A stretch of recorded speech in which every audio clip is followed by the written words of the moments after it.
Ikinagalak ng maraming Pilipino lalo na ng mga kabataan ang pagbisita ni US President Barack Obama sa bansa. Sumasalamin kasi ito sa pagpapalakas ng ugnayan ng Amerika at Pilipinas pagdating sa pagsusulong ng demokrasya at pagpapatupad ng mga reforma. Para sa detalye, balita mo kami, Julius Disampuro. We continue to stand shoulder to shoulder to uphold peace and security in this region and around the world. Kasabay ng pagdating ni US President Barack Obama sa Pilipinas, tila ang mga kabataang Pilipino ay may nalalaman na din sa kung ano ang magiging magandang dulot nito sa bansa. Mula pa man noon, higit sa nakararami natin mga kababayan ang patuloy pa ding nagtitiwala sa Estados Unidos. Masaya naman po ako sa pagbisita niya po dito kasi nagsisimula po ito na maaari pong mas gumanda po yung relasyon ng Pilipinas sa Amerika.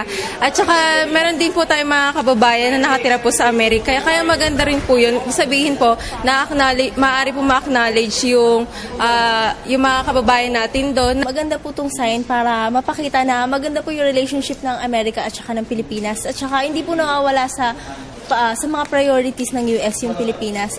Nais naman ng mag-aaral na si John Para at Patrick Alarcon na maging daan ang pagbisita ng isang kapangyarihang lider upang maresolba ang sigalot sa West Philippine Sea.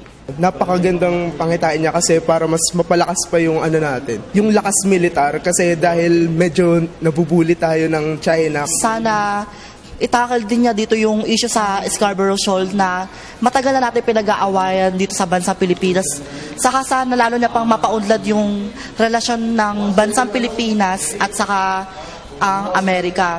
Una nang napaulat base sa survey ng Social Weather Stations na 85% sa halos 1,200 respondents ang nagbigay pahayag sa mataas na public trust sa naturang bansa kaysa sa iba. Sana po marami po magandang mangyari after pagka uwi na, sana po maraming good news na mangyari dito sa atin sa Pilipinas. Lalo pa sana maprotektahan yung mga kapwa natin Pilipino dun sa US. Para makita naman niya yung sitwasyon ngayon ng Pilipinas at saka para na rin sa ikalalakas ng trade ng Pilipinas sa US.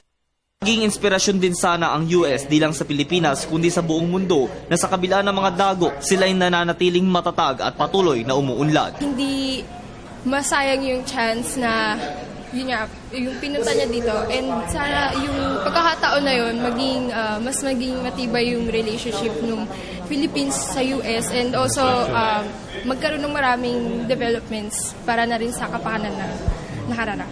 Para sa Telebisyon ng Bayan, ako si Julius D. Sampuron.